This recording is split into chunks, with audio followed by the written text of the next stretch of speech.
Star प्रवाह वाहिनीवरील मालिका सध्या वेगवेगळ्या विषयांच्या माध्यमातून प्रेक्षकांचं भरभरून मनोरंजन करत आहेत. त्यामुळे ही वाहिनी TRP रेसमध्ये आपले स्थान टिकवून ठेवण्यास यशस्वी ठरली आहे. अशातच या वाहिनीवर आता आणखीन एक नवीन मालिका प्रेक्षकांच्या भेटीस येत आहे. तर या नवीन मालिकेचं नाव आहे मन धागा धागा जोडते नवा. ही मालिका 8 मे पासून संध्याकाळी 6:30 वाजता प्रेक्षकांना पाहायला मिळेल.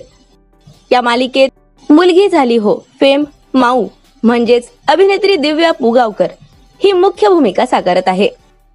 मालिकेच्या प्रोमोवरून प्रेक्षकांना एक नवीन कहाणी पाहायला मिळणार असं वाटतंय. परंतु या मालिकेत कोणता अभिनेता मुख्य भूमिकेत झळकणार याबाबत कोणतीही माहिती समोर आली नाहीये.